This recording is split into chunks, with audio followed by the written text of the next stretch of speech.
তুফানগঞ্জ গ্রামটা জঙ্গলে ঘেরা একটি ছোট্ট গ্রাম। চারপাশে বিশাল বড় বড় গাছ, চাষের ক্ষেত, মাটির কাঁচা পাকা ঘর। সব মিলিয়ে গ্রামটাকে এক নজরে দেখলে মনে হয় কেউ যেন রং তুলি দিয়ে এঁকে দিয়েছে। তবে এই শান্ত গ্রামের মধ্যেও লুকিয়ে আছে এক ভয়াবহ আতঙ্ক, যা সচরাচর গ্রামের মানুষ বাইরের দুনিয়ার কাছে প্রকাশ করে না। কিন্তু রাত হলেই সেই আতঙ্ক গ্রামবাসীদের দিশেহারা করে তোলে। সূর্যের রোদে তেতে পুড়ে যে চাষিরা সারাদিন ধরে নিজেদের জমিতে চাষ করে, ফসল ফলায়, আবার প্রবল উৎসাহে ফসল ভরে ঘরে নিয়ে যায়, তারাই রাতের অন্ধকারে কিভাবে যেন নিজেদের চিরপরিচিত গ্রামের পথটাই গুলিয়ে ফেলে। আর পথ গুলিয়ে ফেললেই হয় বিপদ। কেন, কি কারণে এই বিপদের শুরু হয়, তুফানগঞ্জের মধ্যে কিভাবে আতঙ্কের চাষ শুরু হয়, তা গ্রামবাসীরা দিনক্ষণ মেনে ঠিক করে বলতে পারে না। তবে 3 মাস আগের একটা ঘটনা তাদের স্বাভাবিক জীবনযাত্রাকে স্তব্ধ করে দিয়েছিল। আর তারপর থেকেই তুফানগঞ্জের স্বাভাবিক জীবনযাত্রা থমকে যায়।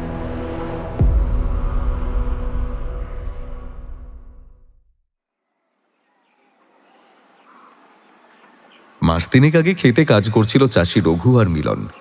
হঠাৎ রঘু কাজ ফেলে বলে ওঠে, না ভাই, আজকে অনেকটাই তো করলাম, বাকিটা থাক, পরদিন হবে খন।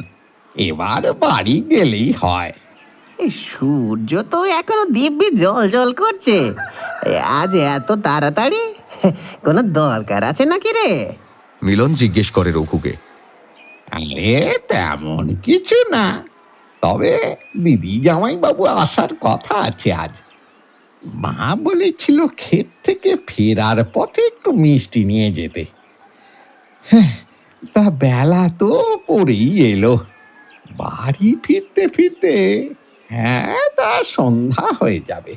তাই ভাবছিলাম এখন তাড়াতাড়ি ফিরলেই হয় আর কি। বেশ বেশ, চল তাহলে একসঙ্গেই যাওয়া যাক। আমারও তো কাজের শেষের দিকে, কালকে বাকি কাজটা সেরে নিলেও হবে। যাবি? ভালোই হলো। মিষ্টির দোকান থেকে মিষ্টি নিয়ে ফেরার পথে কেউ একজন থাকলে বক বক করতে করতে যাওয়া যাবে। চল চল। রঘু আর মিলন মিলে হাঁটতে থাকে আলপথ ধরে। আলপথ ধরে হেঁটে তারা পৌঁছয় বড় রাস্তায়। সেখান থেকে সাদা কালো নানান ধরনের মিষ্টি কেনে তারা, আর নিজেদের জন্য গরম গরম সিঙারাও কেনে। সিঙারা মুড়ি খেয়ে রঘু আর মিলন ফেরার সময় গ্রামের পথ ধরল। তখন সন্ধে উত্তীর্ণ হয়ে গেছে। আশেপাশে শাঁখের আওয়াজ আর শোনা যাচ্ছে না।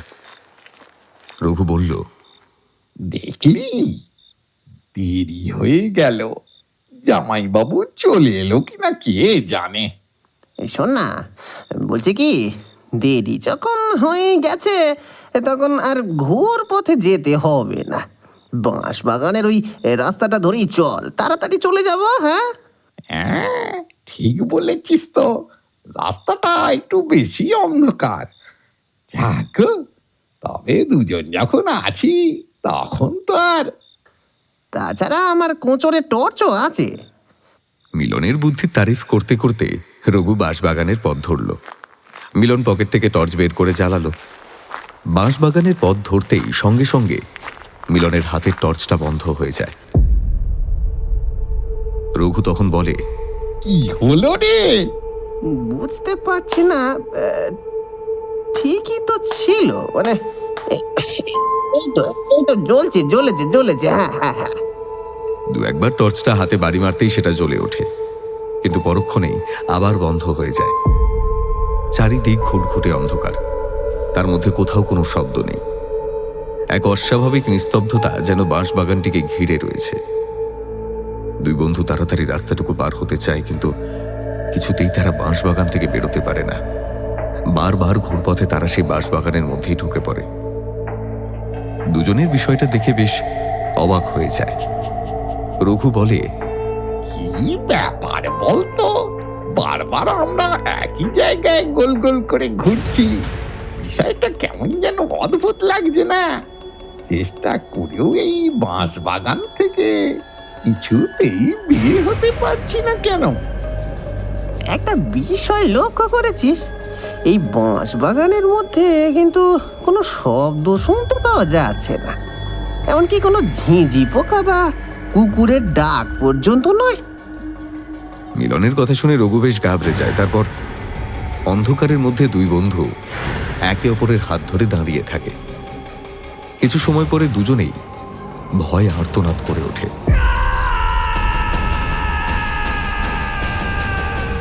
রাতের অন্ধকারে সে শব্দ কোথায় হারিয়ে যায় কেউ খুঁজেও পায় না।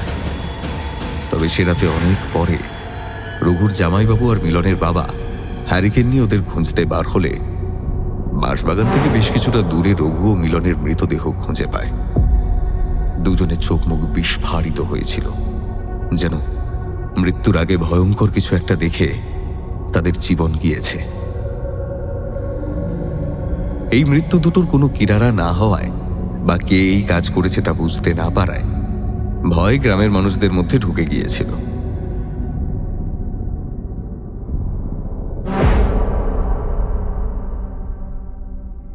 এই ঘটনার বেশ কয়েক সপ্তাহ পরে নবীন খুড়ো যখন একটা বিশেষ দরকারি কাজে গ্রাম থেকে শহরের দিকে যাচ্ছিল, তখন তাড়াতাড়ি বাস ধরবার জন্য সে অন্য পথ ছেড়ে বাঁশবাগানের পথ ধরে। আর সেই সময় সে বুঝতে পারে বাঁশবাগানে ঢোকার পর যেন সময়টা বড্ড দ্রুত গতিতে এগোচ্ছে। একটু আগে সূর্যের আলোর যে রেখা গোটা আকাশ জুড়ে ছিল তা যেন এক লহমায় মুছে গেছে।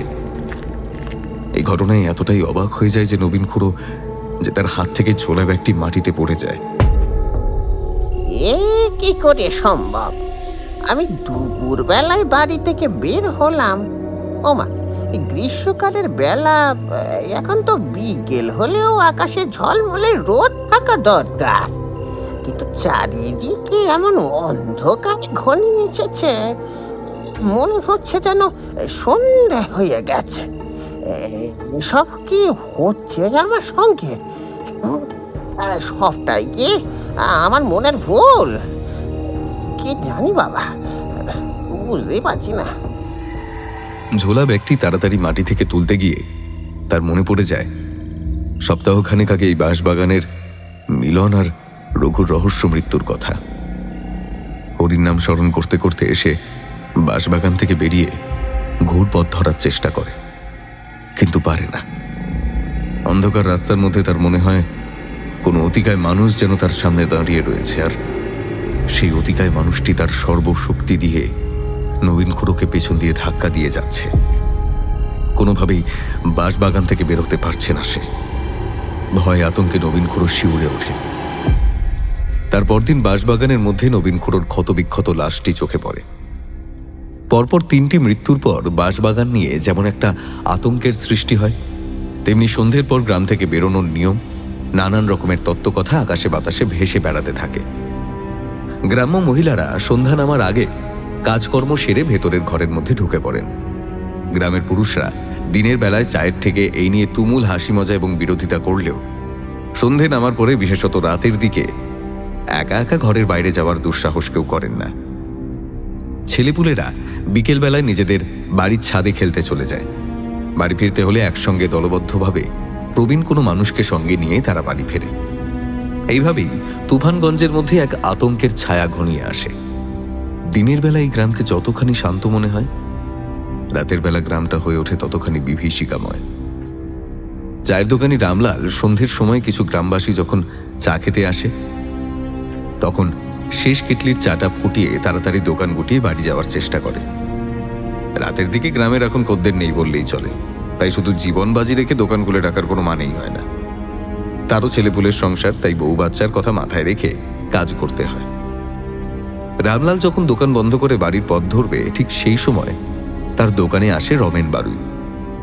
রমেন বারুই রামলালের বাবার বয়সী। তিনি যখন কাশতে কাশতে দোকানে ঢুকে বললেন,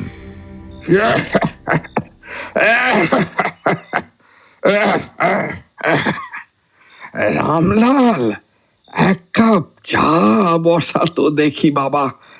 তোর হাতে আবার চা না খেলে আমার দিনটা আবার ঠিক জমে না। তখন রামলাল মনে মনে বিরক্ত হলেও স্টোভ জ্বালিয়ে চা বসালো। চায়ের মাপ বুঝে চা দিয়ে তাতে চা পাতা ফেলে বলল, রমেন কাকা, তুমি এই অন্ধকারে কোথায় গিয়েছিলে একা একা? আরে, মেয়ের বাড়ি গিয়েছিলাম। দেখছো তো গ্রামগঞ্জের কি অবস্থা। অন্ধকারে না বেরোলেই নয় নাকি? দিনকালে গিয়ে এককালে ঠেকলো। আমি এসবে ভয় পাই না।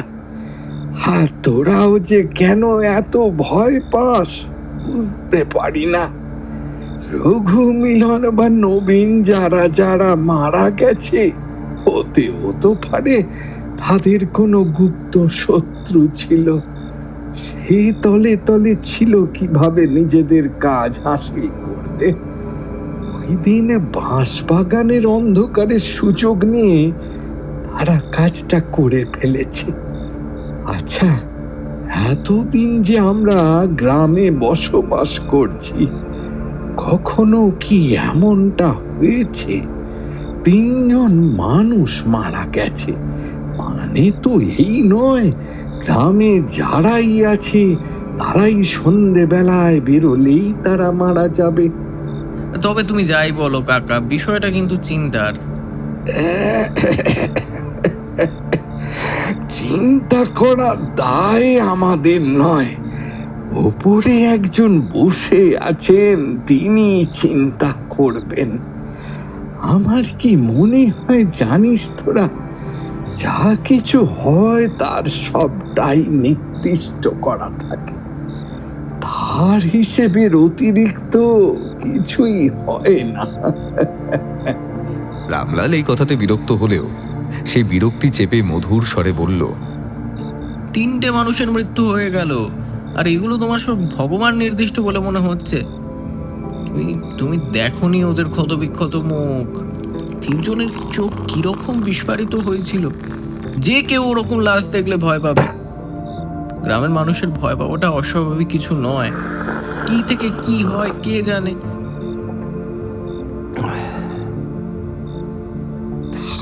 অত যখন তোদের ভয়, তখন চুপচাপ হাত গুটিয়ে বসে না থেকে ভয়ের কারণটা তো অনুসন্ধান করছিস না কেন? আমাদের তো মরণের সময় হয়ে গেল, কিন্তু তোদের তো এখন অল্প বয়স। কি কারণে কেন এমনটা হচ্ছে সেটা তো একবার জানা উচিত। রতন খুড়ো বলছিল সব তেনাদের জন্য হচ্ছে। হ্যাঁ, তো কাল ধরে তেনারা কিছু করলেন না, আর এই সময় তেনারা হঠাৎই জেগে উঠলেন। শোন রামলাল, তেনারা যদি জেগে উঠেও থাকেন তার পেছনে কোনো কারণ আছে হয়তো। কেউ তেনাদের জাগিয়েছে, বা হয়তো কোনো কারণে তেনারা জেগে গেছেন। এমনও তো হতে পারে কেউ এমন কিছু করেছে যে কারণে তেনারা জেগে গিয়েই সব কাণ্ড ঘটাচ্ছেন।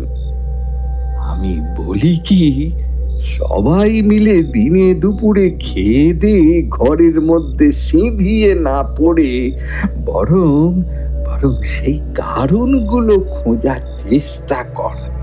তাহলে তোকেও আর এত তাড়াতাড়ি দোকান বন্ধ করতে হবে না, আর গ্রামের মানুষও একটু সাহস করে তোর দোকানে এসে চা খেতে পারবে।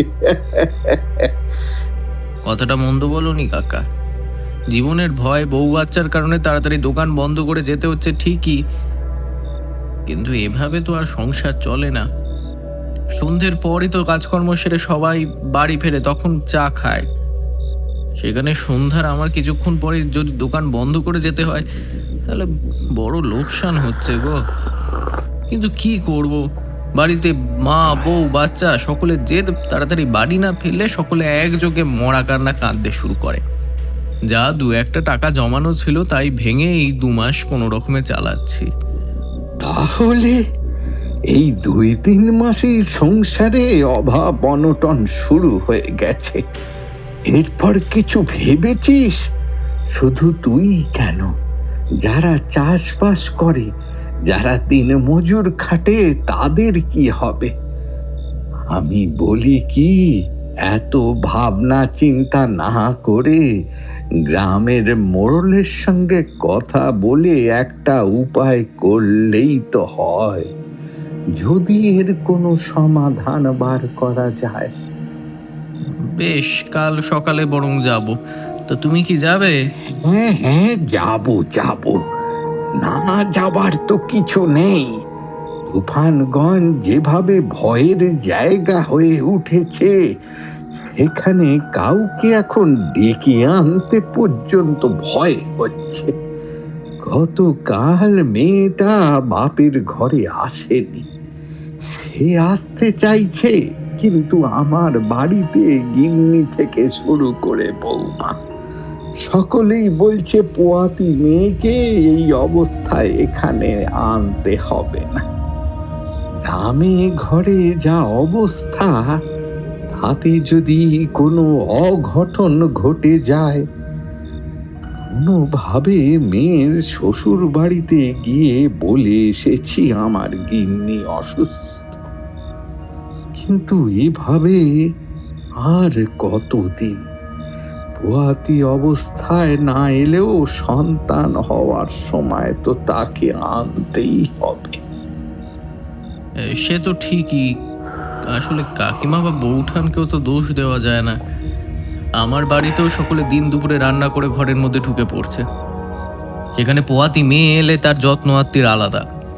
গ্রামে যে কার নজর পড়লো কে জানে কাকা। চলো কাকা, তাহলে এবারে ঝাঁপ বন্ধ করে দুজনে একসাথেই চলে যাই। বেশ অন্ধকার হয়ে গেলে একা একা যেতে বেশ ভয় লাগে আমার। চল। রামলাল দোকান বন্ধ করে রমেন কাকার সঙ্গে একসঙ্গে গ্রামের পথ ধরল। পরদিন রামলাল রতন কাকা দুজনে মিলে যুক্তি পরামর্শ করে মোড়ল মশাইয়ের বাড়ি গেল। মোড়ল মশাই তখন নিজের বাড়ির উঠোনে বসে পায়রাদের দানা খাওয়াচ্ছিলেন। রামলাল আর রমেন কাকাকে দেখে তিনি বেশ অবাক হলেন, যেন গ্রামে কিছুই ঘটেনি, তিনি যেন কিছুই জানেন না।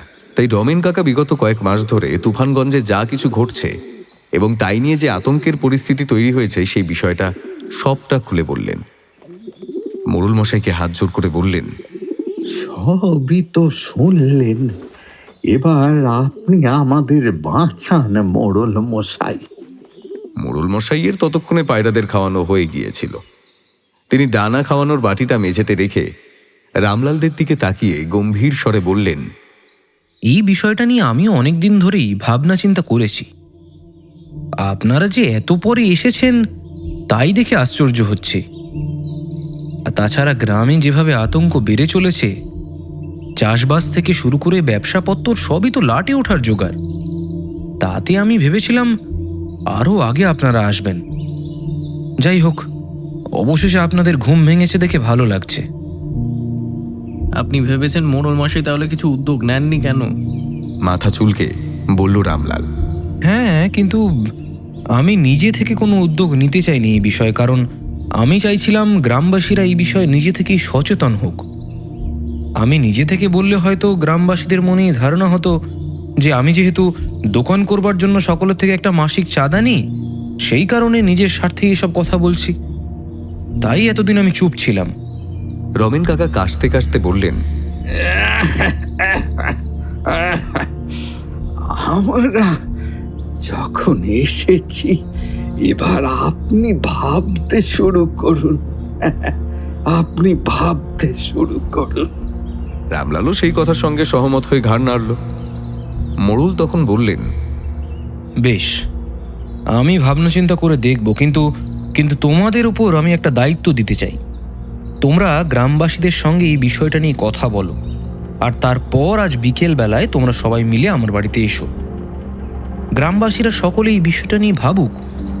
তারা আমার দ্বারস্থ হলে তখন আমি সকলের সামনে আমার মতামত বা সিদ্ধান্ত যা আছে তা জানাবো। এখন তোমরা এসো।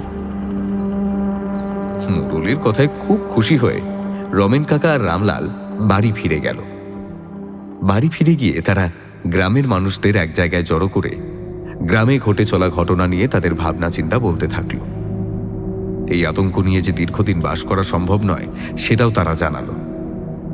গ্রামবাসীদের এই কথা জানাতে গ্রামবাসীদের মধ্যে অনেক মদন রূপলালের মতো কিছু ভীরু প্রকৃতির মানুষ এই ঝুট ঝামেলা থেকে নিজেদের এড়িয়ে যেতে চাইল। তারা রামলাল আর রমেন খুড়োর পুরো কথা মনোযোগ সহকারে না শুনেই বাড়ি ফিরে গেল। তবে গ্রামের বেশ কিছু মানুষ এই বিষয় নিয়ে রামলালদের সঙ্গে একমত হয়ে জানালো তাদেরও কাজকর্মের বেশ অসুবিধা হচ্ছে। এভাবে চলতে থাকলে এই গ্রাম ছেড়ে যাওয়া ছাড়া তাদের কোনো উপায় নেই। কিন্তু 14 পুরুষের ভিড়ে মাটি তারা ছেড়ে যেতে চায় না, সেই কারণে আতঙ্ক নিয়ে এখানে পড়ে আছে। আর আতঙ্কের বিষয়টা নিয়ে তারা রীতিমতো চিন্তিত। তাই তারাও রামলালদের সঙ্গে মোড়লের সঙ্গে এই বিষয়টা নিয়ে কথা বলতে চায়, যাতে এই সমস্যার একটা সুষ্ঠু সমাধান করা যায়। এরপর সকলে মিলে একজোট হয়ে বিকেলের দিকে মোড়লের বাড়ি গেলে মোড়ল জানায়, তোমাদের কি মনে হচ্ছে এই কাজগুলো মানুষের কাজ নাকি নাকি অন্য কারো? মোড়লের মুখ থেকে এমন কথা শুনে গ্রামবাসীরা সবাই চুপ করে রইল। গ্রামের প্রবীণ হিরণ্ময় গাঙ্গুলি অবশেষে মুখ খুললেন। আমার কিন্তু এমনটা মনে হয় না। মনে হচ্ছে কোনো অতৃপ্ত আত্মার কাজ। সে নিজে শান্তি পায়নি বলে গোটা গ্রামকে অশান্ত করে তুলেছে। মোড়ল মশাই বললেন, এই কাজ যে আত্মাতে করছে কোনো দুষ্টু মানুষ অসৎ অভিসন্ধি নিয়ে করছে না, এটা বোঝার জন্য আমাদের বাঁশবাগানে সন্ধ্যের পর পাহারা দেওয়ার ব্যবস্থা করতে হবে। এই কথা শুনে গ্রামের যুবকরা ভয় পেয়ে গেল। তখন মোড়ল বলল, ঠিক আছে, আমার লাঠিয়ালরা ওখানে পাহারা দেবে, আর আমিও না হয় ওদের সঙ্গে থাকবো। তাহলে হবে তো? কিন্তু লাঠিয়াল মিন্টু দাস এই কথা শুনে থরথর করে কাঁপতে কাঁপতে বলল, ক্ষমা করুন মোড়ল মশাই, আপনি আপনি যা আদেশ করবেন তাই করব, কিন্তু এই বাঁশ ঝাড়ে প্রাণ হাতে নিয়ে পাহারা দিতে পারবো না। ক্ষমা করুন মোড়ল মশাই। কিন্তু কেউ যদি ওখানে যেতে না চাও তাহলে আমরা বুঝবো কি করে যা কিছু ঘটছে তা সব মানুষের কর্ম নয়, তার পিছনে অন্য কেউ আছে? এটা নিশ্চিত না হওয়া পর্যন্ত এই বিষয়ে কোনো সিদ্ধান্ত নেওয়া যাবে না। রমেন কাকা বললেন, মৃত্যুগুলো যেভাবে ঘটছে তা কোনো মানুষের কর্ম বলে কিন্তু মনে হচ্ছে না। একটা মানুষের পক্ষে একই সঙ্গে 3-3টে মানুষকে খুন করে কোনো রকম প্রমাণ না রেখে এইভাবে উধাও হয়ে যাওয়া কি সম্ভব? বিচার বুদ্ধি দিয়ে ভেবে দেখলে কিন্তু তাই মনে হবে। মোড়ল মশাই মাথা নাড়িয়ে বললেন, তবু কোনো তান্ত্রিককে ডাকতে গেলে আশপাশের গ্রামেও বিষয়টা জানাজানি হয়ে যাবে।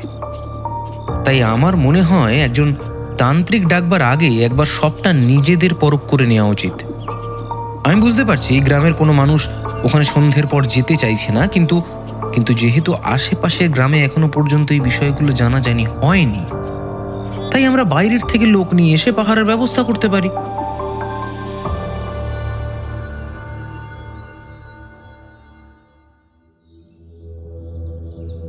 তারপর পাশের গ্রাম থেকে 2জন সাহসী যুবককে অর্থের বিনিময়ে সন্ধ্যের পর বাঁশবাগানে পাহারা দেওয়ার ব্যবস্থা করা হলো।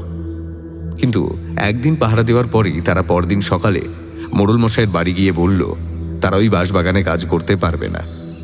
মোড়ল মশাই অবাক হয়ে জিজ্ঞেস করলেন, কেন? 2 প্রহরী একসঙ্গেই বলল যে কারণ ওখানে ভূত আছে। মোড়ল মশাই হেসে বললেন, ভাংটাং খেয়েছিস নাকি? 2 প্রহরী একসঙ্গে বলল, আমরা মিথ্যে বলছি না মোড়ল মশাই, আমাদের সঙ্গে যা হয়েছে সবটা শুনুন, তাহলেই বুঝতে পারবেন। কি কি কি হয়েছে শুনি? 2জন পাহারাদারদের মধ্যে একজন এগিয়ে এসে বলল, রাতের বেলা আমি আর ভজন বাঁশ বাগানটায় বসেছিলাম। একটা সময় পর মনে হলো কেউ যেন আমাদের দিকে তাকিয়ে আছে। পিছনে যখন ফিরে দেখলাম তখন দেখি কেউ নেই।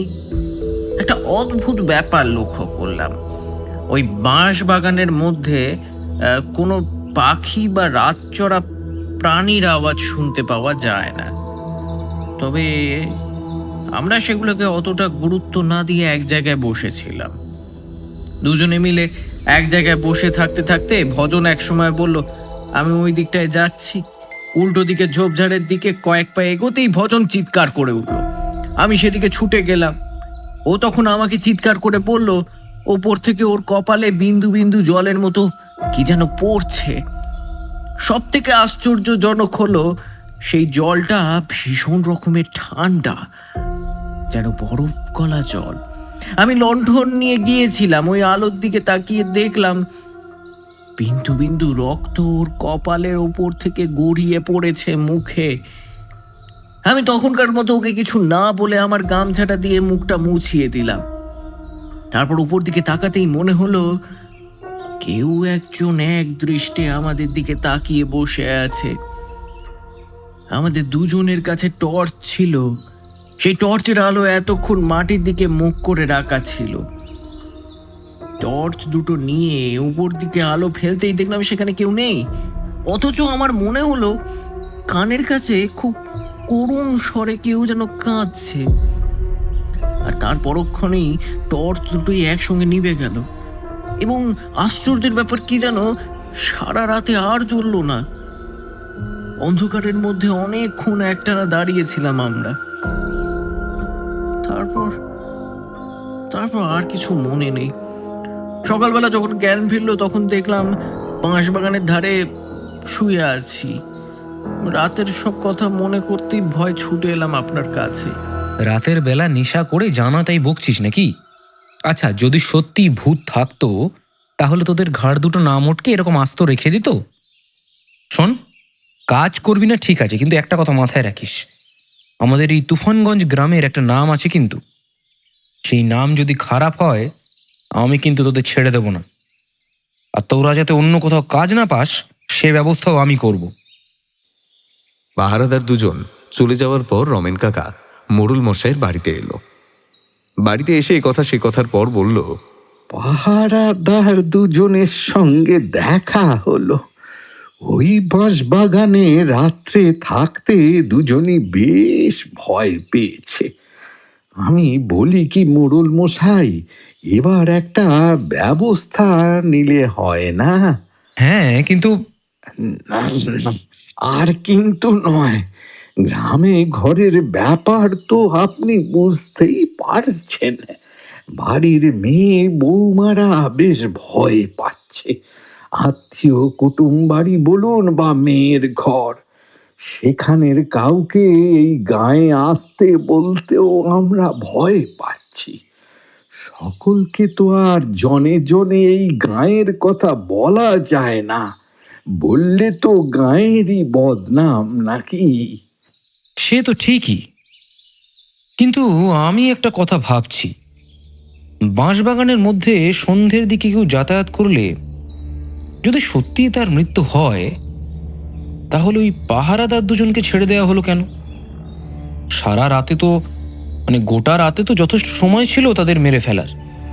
আরে এ তো খুব সহজ হিসাব, বুঝতে পারছেন না?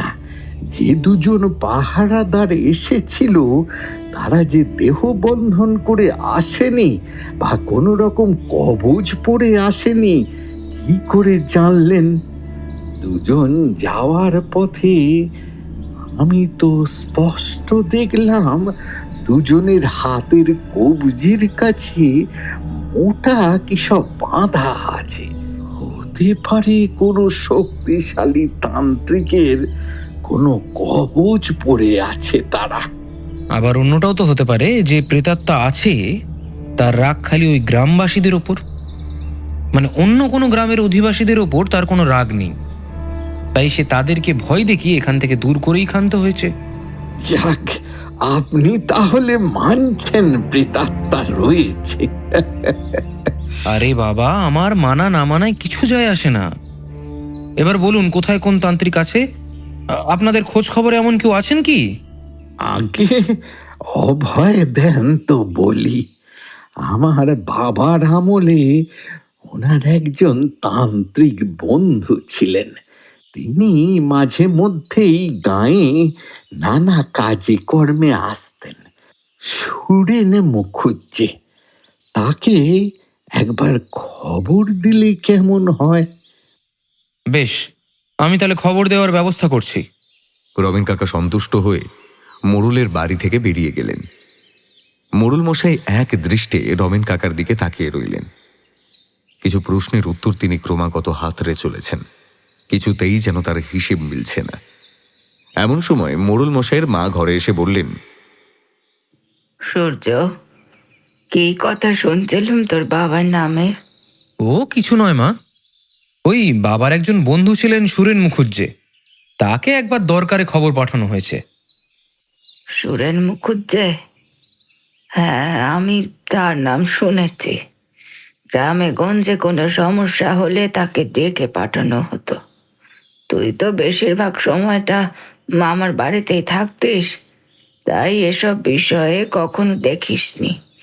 তোর দিদিরা সব জানে। তবে কি জানিস তো, একটা কথা তোকে না বললেই নয়। কি মা?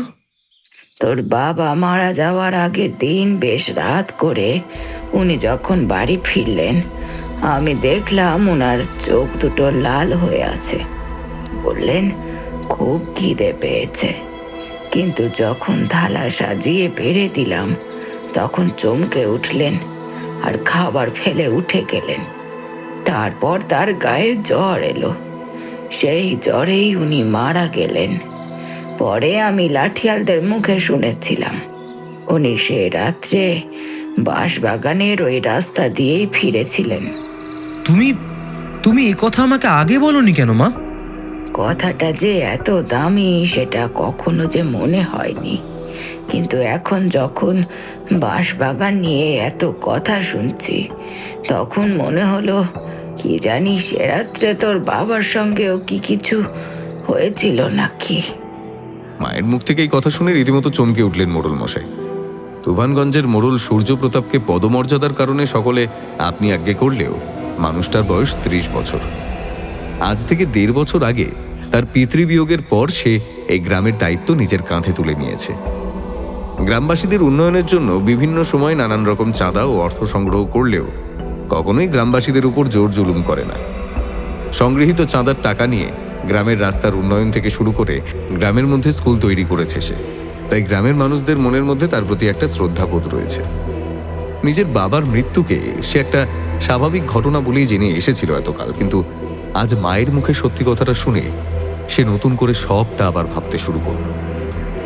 রাতের বেলায় সূর্যপ্রতাপ যখন ঘুমিয়ে পড়েছিল ঠিক সেই সময় তার কপালের উপর ঠান্ডা দুটো জলের ফোঁটা পড়ল, আর তার ঘর থেকে একটা গুটুলি পাকানো সাদা ধোঁয়া বেরিয়ে মিলিয়ে গেল দূরের আকাশে।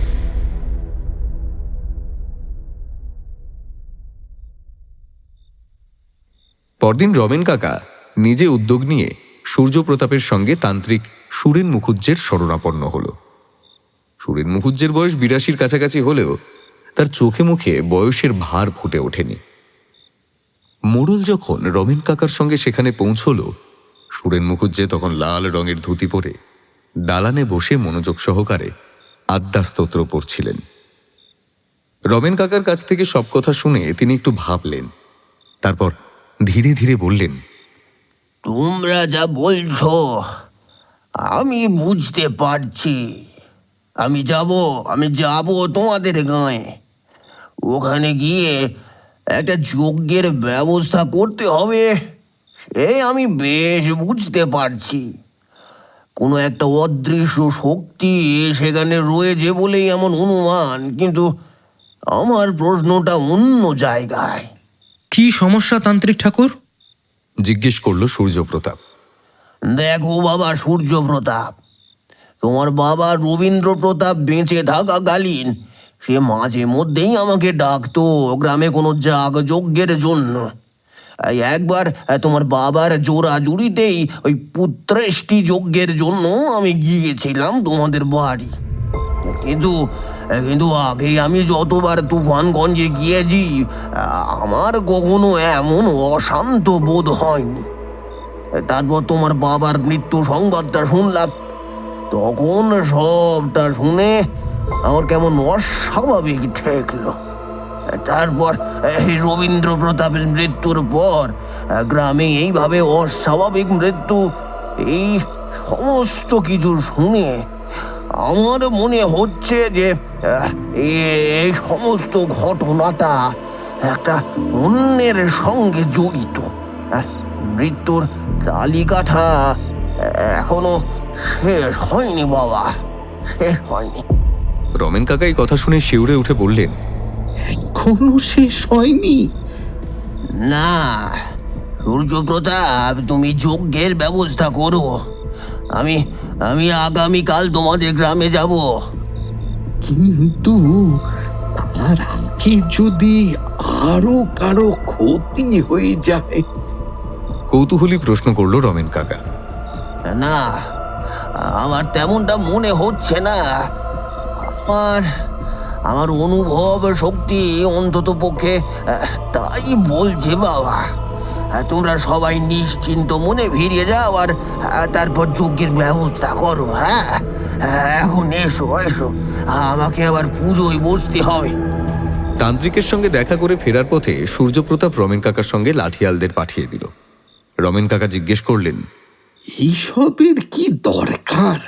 আমি একাই যেতে পারবো, আপনি বরং ওদের সঙ্গে চলে যান। দেখুন, আপনারা বয়োজ্যেষ্ঠ মানুষ হয়েও আমাকে আপনি আজ্ঞে করেন, আমি কখনো বাধা দিইনি। আজ আমার কাজেও আপনারা বাধা দেবেন না। সন্ধ্যা হয়ে গেছে, আর তাছাড়া আমার বাড়ি তো চলেই এলো। আপনাদের এখন অনেকটা একা একা ফিরতে হবে, আপনারা বরং ওদের সঙ্গে যান। কালকে গ্রামে একটা বিশাল যজ্ঞ হবে, আপনাদের সহযোগিতা আর উপস্থিতি ছাড়া সেটা সম্ভব নয়। বেশ, আপনি যখন বলছেন তাই হবে।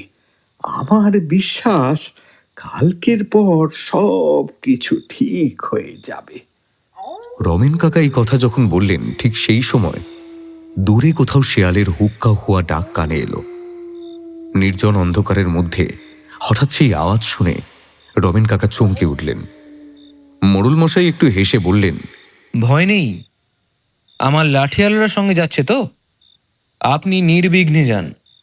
রমেন কাকা চলে যাওয়ার পর সূর্যপ্রতাপ যখন ঘরে ঢুকতে যাবেন, তখন তার মনে হলো আবছা অন্ধকারে কোনো ছায়ামূর্তি যেন তার দিকে এক দৃষ্টে তাকিয়ে রয়েছে। সূর্যপ্রতাপ পিছন দিকে তাকাতেই সেই ছায়ামূর্তি হাওয়ায় মিলিয়ে গেল। অন্ধকারের মধ্যে এক বিধবা মহিলাকে টানতে টানতে বাঁশবাগানের মধ্যে নিয়ে যাচ্ছেন চারজন মানুষ, আর মাথার গোড়ায় দাঁড়িয়ে থেকে একজন নির্দেশ দিয়ে চলেছেন মহিলার সঙ্গে ঠিক কি কি করতে হবে। মহিলার আর্তচিৎকার আর কান্না শুনে চমকে উঠল সূর্যপ্রতাপ। ধরফর করে বিছানা থেকে উঠে বসে সে বলল, ছেড়ে দাও, আমি বলছি এক্ষুনি ছেড়ে দাও ওনাকে। তারপর সে বুঝতে পারল এতক্ষণ ধরে সে একটা স্বপ্ন দেখেছে। স্বপ্নের মধ্যে থাকা 5 জন পুরুষের মুখ দেখতে না পেলেও বিধবা মহিলার মুখটি কিন্তু তিনি স্পষ্ট দেখেছেন। ঘুম থেকে উঠে সূর্যপ্রতাপ দেখল তার কপালের কাছে ঘামের মতো বিন্দু বিন্দু কি জমে আছে। সে আশ্চর্য হয়ে বলল, অদ্ভুত, বাইরে বৃষ্টি পড়ছে, জানলা দরজা হাওয়ার দাপট খুলে ঘরের মধ্যে হু হু করে ঘাও ঢুকছে, অথচ আমার কপালে ঘাম। কি যে হচ্ছে আমার সঙ্গে? কথা বলতে বলতে সূর্যপ্রতাপ আবার অন্যমনস্ক হয়ে পড়লেন। স্বপ্নে দেখা বিধবা মহিলার করুণ মুখটি তার মনে পড়ে গেল। সাদা ধবধবে পরিষ্কার কাপড় পরেছিলেন তিনি, আর তার গলায় একটি রূপোর চাঁদ আঁকা মালা। এমন করুণ মাতৃময়ী মুখ সূর্যপ্রতাপ তার জ্ঞান হওয়ার পর কখনো দেখেছে বলে মনে পড়ে না।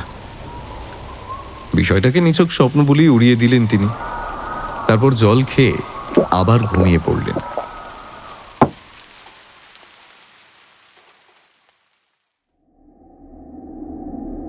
পরদিন সকালবেলায় তান্ত্রিক সুরেন মুখুজ্জে যখন তুফানগঞ্জে এলো, তখন তাকে দেখতে বাঁশবাগানে সবাই ভিড় করে এলো। সকালবেলাতেই সূর্যপ্রতাপ লোকজন ঠিক করে বাঁশবাগানটা পরিষ্কার পরিচ্ছন্ন করে রেখেছিল। তান্ত্রিক সুরেন মুখুজ্জে এসে সেখানে যজ্ঞকুণ্ডু তৈরি করে আগুন জ্বালিয়ে বাঁশবাগানের অতৃপ্ত আত্মাকে আহ্বান করলেন।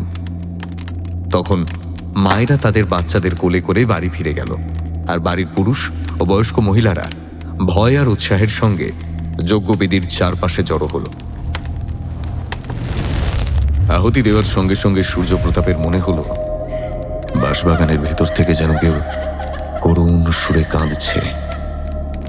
সুরেন সুর করে গম্ভীরভাবে মন্ত্রপাঠ করছেন।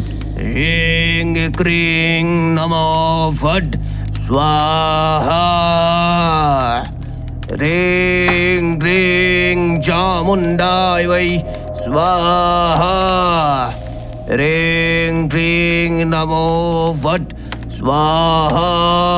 বেশ কিছুক্ষণ মন্ত্রপাঠের পর দেখা গেল তুফানগঞ্জের আকাশ কালো মেঘে ঢাকা।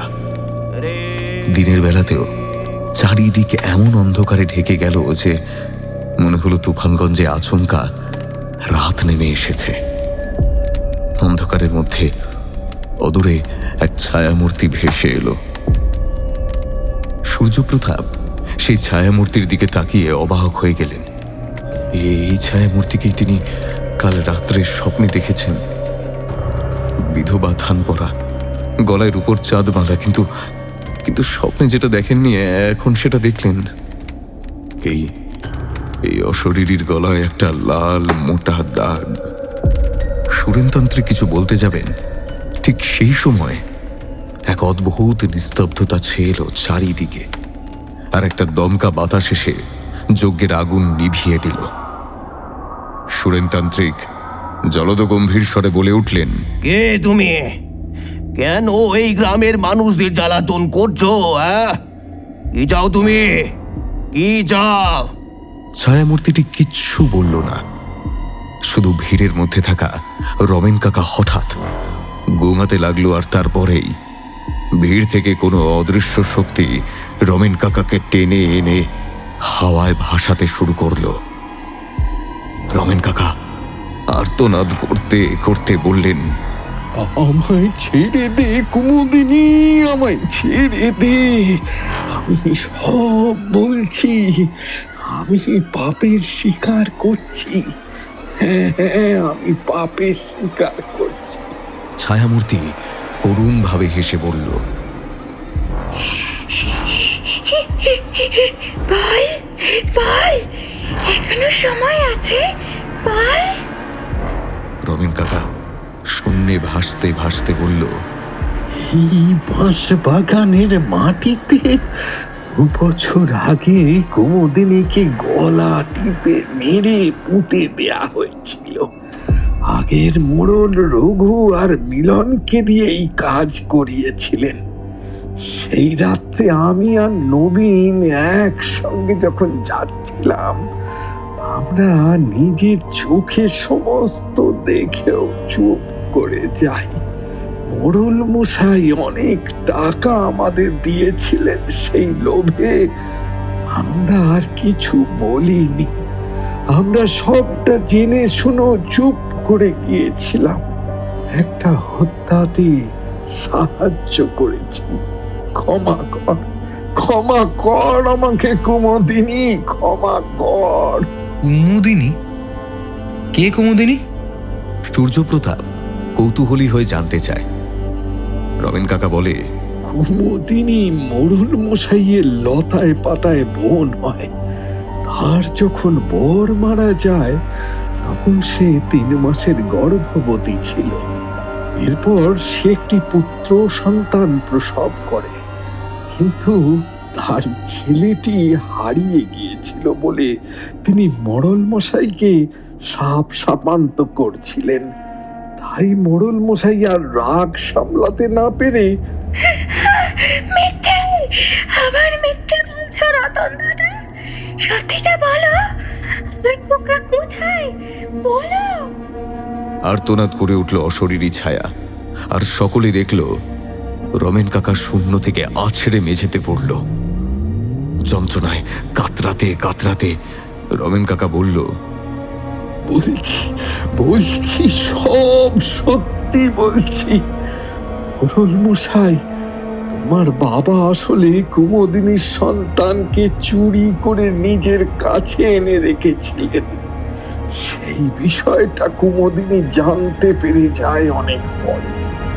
তখন সে সত্যিটা সকলকে বলে দেওয়ার ভয় দেখালে তোমার বাবা রঘু আর মিলনের সাহায্যে কুমুদিনীকে খুন করে, আর আমাকে আর নবীনকে লোভ দেখিয়ে বাধ্য করে মুখ বন্ধ রাখতে। ছেলে? কুমুদিনীর ছেলে? সে সে কোথায় রমেন কাকা? রমেন কাকা চুপ করে রইলেন। ঠিক সেই সময় মোড়ল গিন্নি সেখানে এসে হাজির হয়ে বললেন, সত্যিটা আমি বলছি সূর্য, যেদিন তোর বাবা বাঁশবাগানে কুমুদিনী রাতটাকে দেখলো, সেই দিন বাড়িতে ফিরে এসে জ্বরের ঘোরে সে সমস্ত সত্যি আমাকে বলেছিল। কুমুদিনী আর আমার সন্তান একদিনেই জন্মায়, কিন্তু কপালের ফেরে আমি মৃত সন্তান প্রসব করি, আর কুমুদিনী জন্ম দেয় এক সুস্থ সবল সন্তানের। ছেলে জন্মের আগে আমার 3টে মেয়ে ছিল, আর ছেলে জন্ম দেওয়ার পর আমার শারীরিক অবস্থা এতটাই দুর্বল হয়ে গিয়েছিল যে আমার পক্ষে পরবর্তীকালে আর প্রসব করা সম্ভব ছিল না। অন্যদিকে তোর বাবার আধিপত্য বজায় রাখার জন্য ছেলের দরকার ছিল। তখন তার মাথায় এক শয়তানি বুদ্ধি খেলে যায়। সে আমার মৃত সন্তানকে কুমুদিনীর কাছে রেখে আসে। কুমুদিনীর সুস্থ সবল ছেলেকে আমার গোলের কাছে শুইয়ে দেয়। আমরা দুজনেই তখন অজ্ঞান ছিলাম, তাই কিছুই টের পাইনি। মা, তার মানে আমি আমি হ্যাঁ, তুই কুমুদিনীর ছেলে। আমি তোকে মানুষ করেছি বাবা, তবে জন্ম দিতে পারিনি। তারপর তারপর কি হলো মা? একে স্বামী মারা গেছে, তারপর সন্তান মৃত। কুমুদিনীর পুরো পাগল প্রায় অবস্থা হয়ে যায়। তবু তার শ্বশুর বাড়ির লোক তাকে বড় ভালোবাসতো। দূর সম্পর্কের ভাইয়ের বাড়িতে তারা কুমুদিনীকে রাখতে চায়নি। আমিও তখন সত্যি জানতাম না, জানলে তাকে নিজের কাছেই রাখতাম। সে অন্তত পক্ষে তোকে কোলে পিঠে বড় করতে পারত। সবই আমার কপাল।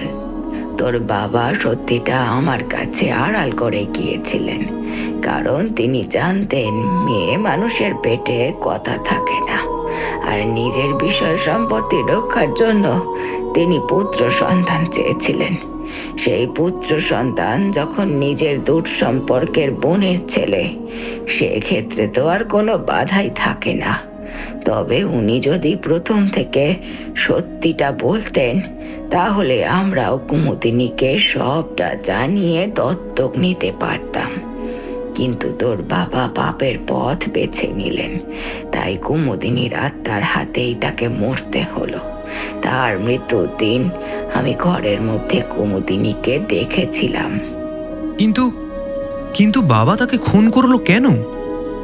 বলছি, কুমুদিনী তার শ্বশুর বাড়ির লোকের সঙ্গে চলে যায় নিজের বাড়িতে। বাপের ঘরে তার নিজের বলতে কেউ ছিল না, তাই সেখানেই তার দিন কাটতে থাকে। তোর বাবা তোকে নিয়ে কখন সেই পথে যেত না।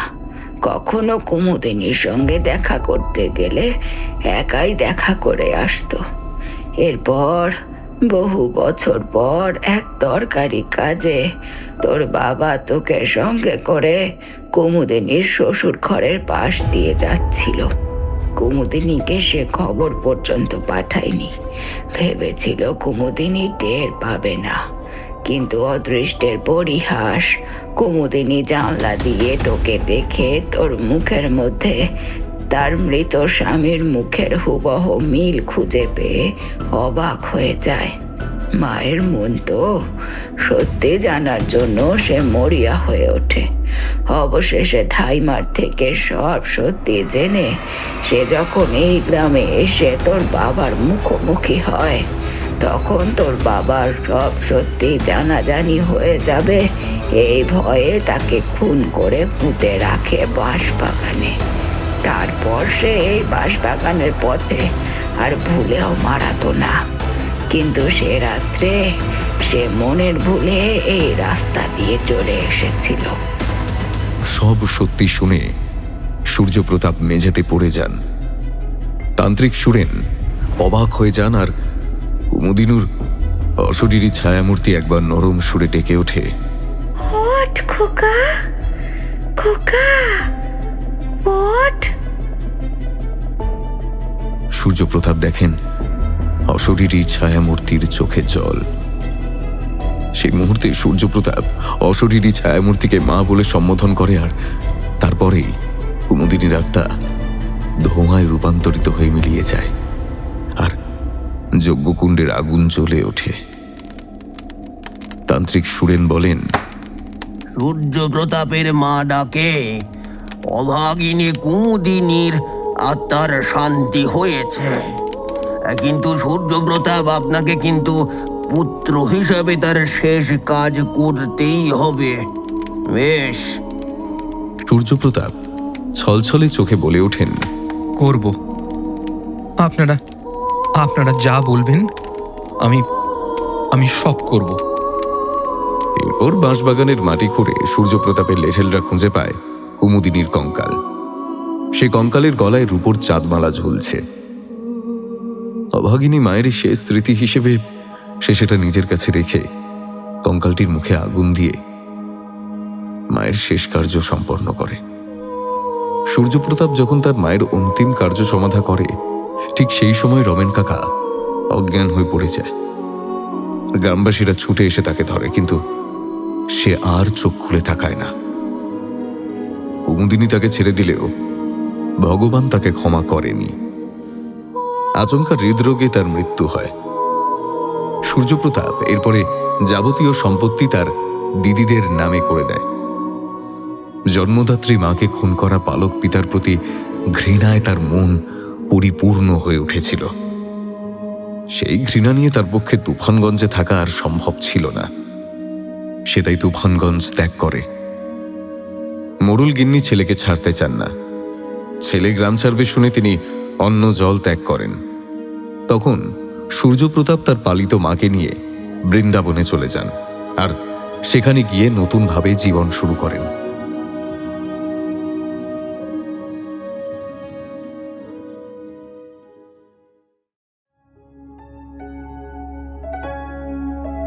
সঙ্গীতা চৌধুরীর কলমে মিডসামার ম্যাজিক্যাল মিস্ট্রির পরিচালনায় এতক্ষণ আপনারা শুনছিলেন গল্প তুফানগঞ্জের সেই রাত। গল্পের বিভিন্ন চরিত্রে কণ্ঠ দিয়েছেন কথক হিসেবে আমি ব্রতদীপ, রঘু রমেন বারুইয়ের চরিত্রে দেবাশিস মিশ্র, মিলন নবীন খুড়ো লাঠিয়াল মিন্টু দাস ও সুরেন মুখুজ্জের ভূমিকায় অচ্যুতা, রামলাল হিরণময় গাঙ্গুলি এবং পাহারাদারের চরিত্রে মেঘ, মোড়ল মশাইয়ের ভূমিকায় অর্পণ মিত্র এবং মোড়ল মশাইয়ের মা ও বিধবা ছায়ামূর্তির চরিত্রে পিয়ালি। আমাদের এই প্রয়াস আপনাদের কেমন লাগলো তা মন্তব্য করে জানাতে ভুলবেন না, কিন্তু আপনাদের ভালোবাসাই আমাদের আগামী দিনের অনুপ্রেরণা।